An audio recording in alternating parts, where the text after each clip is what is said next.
नमस्कार मित्रों, मैं आपसे विचारों की बात कर रहा हूँ। विचार इतने महत्वपूर्ण होते जा रहे हैं, विचारों का महत्व इतना अधिक महसूस हो रहा है कि मैं इस विषय को कंटिन्यू कर रहा हूँ।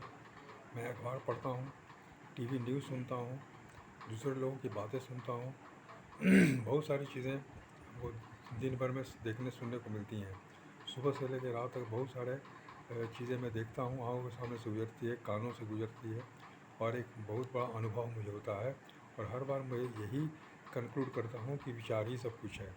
जो भी है सो हमारे विचार हैं, विचारों के कारण ही हम जो भी कर रहे हैं, चाहे वो अच्छा हो या बुरा हो, ऊँचे स्तर का हो या निम्न स्तर का हो। हम जो भी कर रहे हैं अपने विचारों के ही वश में कर रहे हैं, विचारों के अनुसार ही कर रहे हैं, विचारों के प्रभाव से ही कर रहे हैं। इसलिए विचार ही सब कुछ है। हम जिस लेवल पर हैं, जिस स्तर पर हैं, जहाँ भी है, चाहे वो ऊंचे से ऊंचे लेवल हो या फिर नीचे से नीचे स्तर पर हो, हम जो भी कर रहे हैं अपने विचारों के स्तर पर कर रहे हैं।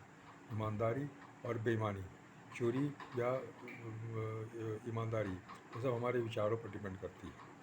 इसका कोई तथ्यात्मक जस्टिफिकेशन या इसका कोई अवमूल्य इसका कोई इवैल्यूएशन नहीं हो सकता है। सिर्फ विचारों के कारण ये होता है। जिसके विचार गंदे होते हैं वो गंदगी को ही पसंद करता है, गंदगी को ही जस्टिफाई करता है, गंदगी को ही वो उचित मानता है। उसके लिए उसके पास 1001 कारण हैं और उसके रीज़न्स हैं। और जो अच्छाई को पसंद करता है, उसके लिए भी 1001 कारण है अच्छाई को पसंद करने का। इसलिए यह सब हमारे परसेप्शन पर डिपेंड करता है। क्या अच्छा है, क्या बुरा है, क्या गलत है, क्या सही है, सब हमारे परसेप्शन पर डिपेंड करता है। हम देशद्रोह को भी अपना सकते हैं और देशभक्ति को भी अपना सकते हैं। हमारे पास दोनों ऑप्शंस हैं, या हम दोनों को जस्टिफाई कर सकते हैं। हम देशद्रोह को भी हम जस्टिफाई कर सकते हैं और देशभक्ति को भी हम जस्टिफाई कर सकते हैं। लेकिन उचित और अनुचित का जो फीलिंग है, जो निर्णय है, वो हमारे व्यक्तित्व पर ही, हमारे सोच पर ही डिपेंड करता है। हमें क्या करना चाहिए और क्या नहीं करना चाहिए, यह हमारी सोच पर ही डिपेंड करता है। और ये हमारी सोच, हमारी मानसिकता, हमारा जो हमारी जो शिक्षा है उसके ऊपर डिपेंड करती है, संगत पर डिपेंड करती है। हम किस तरह के लोगों के साथ हैं, कैसी शिक्षा से हम गुजर रहे हैं, इस पर डिपेंड करता है। तो जहाँ तक हमारी शिक्षा का सवाल है, वो तो इसके बारे में बिल्कुल न्यूट्रल है, विचारों के मामले में बिल्कुल न्यूट्रल है। वो इसमें कोई भी, इसमें विचारों का कोई अंश ही नहीं है। विचार को बेहतर बनाने का कोई अंश नहीं है। यह सिर्फ डिग्री लेने की और पैसा कमाने की ज़रिया है, रोजी रोटी कमाने का ज़रिया है। इसके अलावा इसमें कुछ भी नहीं है। लेकिन अगर हम विचारों की बात करते हैं, अगर व्यक्तित्व की बात करते हैं, तो हमें इस शिक्षा प्रणाली से कुछ भी नहीं मिलेगा और शिक्षा प्रणाली को हमें त्याग देना चाहिए। हम पूरी तरह से आश्वस्त होकर कह रहे हैं कि इस शिक्षा प्रणाली को त्याग देना चाहिए। देश के भलाई के लिए, समाज की भलाई के लिए और पूरे मानव समाज के भलाई के लिए इस शिक्षा प्रणाली को त्याग देना चाहिए। क्योंकि हम सभी इसी शिक्षा प्रणाली से निकले हैं।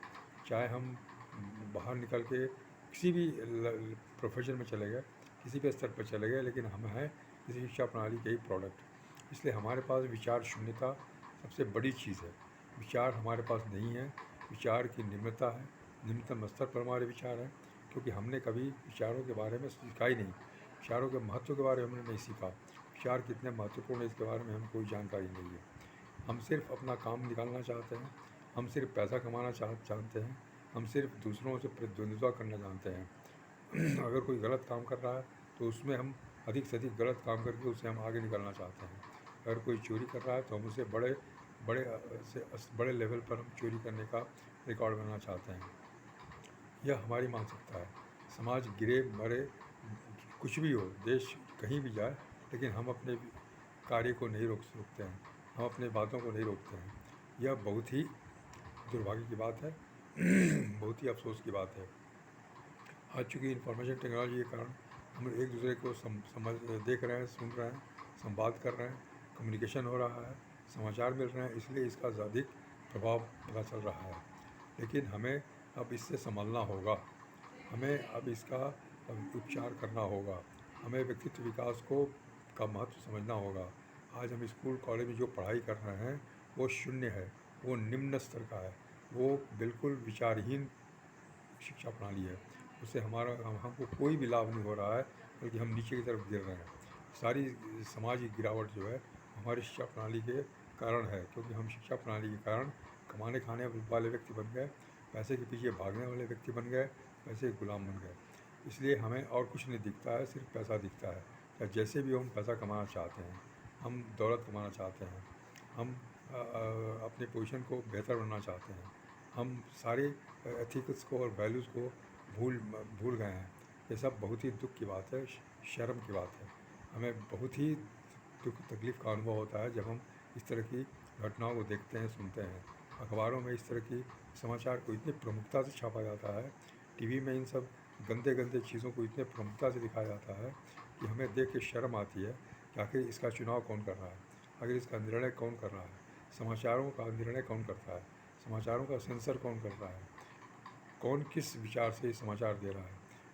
वो ये क्या नहीं जानता कि इसमें समाज का क्या भला हो रहा है या नुकसान हो रहा है। उसको उतने भी समझने की शक्ति नहीं है उस इंसान को। अपने घरों में हुए हर तरह के गलत काम को, गलत समाचार को और अच्छे समाचार को छांटता है, और अच्छे समाचार को बोलता है, खराब समाचार को दबा देता है। घर के निकली हुई गंदगी को बैकयार्ड में फेंकता है और सामने फूल के गुलदस्ते रखता है। लेकिन समाज के लिए उल्टा करता है। वो समाज की गंदगी को सामने रखता है और गुलदस्तों को पीछे फेंक देता है।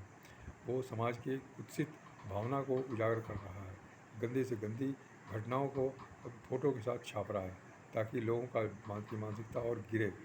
यह सोचने की बात है, ये समझने की बात है कि हम क्या कर रहे हैं। हम इतना विचार शून्य हुए हैं कि हम क्या कर रहे हैं इसके बारे में हमें कोई अंदाज़ा ही नहीं है। अगर कोई बोलता है तो हम उसके लिए आर्गूमेंट करने लगते हैं, हम उसको जस्टिफाई करने लगते हैं, हम उसको उचित बनाने लगते हैं, अपने पेशे के लिए आवश्यक बताने लगते हैं।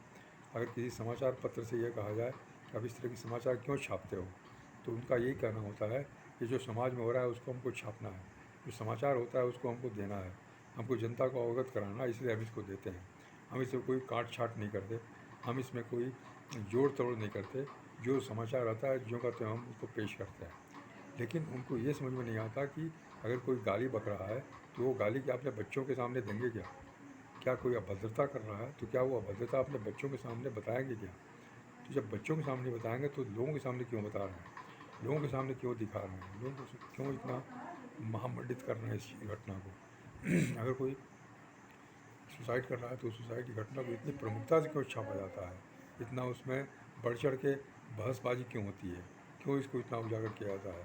उसको दबे जबान से बोलना, दबे जबान से बताना एक अलग बात होती है, लेकिन उसको इतना उजागर करना ये बहुत शर्म की बात है, बहुत ही नीचता की बात है। मैं तो ये मानता हूँ अगर कोई पत्रकार या कोई एडिटर या कोई भी अखबार का मालिक इस तरह का नीयत रखता है तो ये बहुत ही गलत काम करता है, समाज विरोधी काम है ये। इसीलिए मैं बोलता हूँ कि स्कूल की शिक्षा प्रणाली हमें कहीं नहीं पहुँचाती, कि हमको जो सिखाती है उसका कोई मूल्य नहीं है, मूल्यहीन चीज़ सिखाती है। मैं बहुत ही कड़े शब्दों में इस बात को बता रहा हूँ, बहुत ही मतलब स्ट्रॉन्ग लैंग्वेज में बता रहा हूँ मैं कि हमारी शिक्षा प्रणाली हमें बिल्कुल ही सही चीज़ नहीं सिखाती है, सिर्फ हमें पढ़ लिख के एक प्रोफेशनल बनना सिखाती है। ये बहुत दुख की बात है, बहुत ही क्षोभ की बात है और बहुत ही अशोभनीय बात है। इस बात को हमको दूर करना होगा और मेरा ये इरादा है कि हम इसको दूर करने में पूर्ण रूप से कंट्रीब्यूट करेंगे हम। यह बहुत ही आवश्यक है कि ये सब पर असर डाल रहा है, दुर्गंध सबको मारती है। अगर कोई कोरोना जैसी बीमारी है तो सबको मारती है, इसलिए ये छूत की बीमारी को हमको ख़त्म करना ही है। हमको मास्क लगा करके, हमें सैनिटाइज़र यूज़ करके, हमें सोशल डिस्टेंसिंग के द्वारा इस बीमारी को भी ख़त्म करना है। ये हमारा संकल्प है, ये हमारा इरादा है। और हम आपसे भी अनुरोध करते हैं कि आप इसी संकल्प और इरादे के साथ इस अभियान में जुटिए और विचारों के उत्थान के अभियान में आप अपना योगदान दीजिए। धन्यवाद, नमस्कार।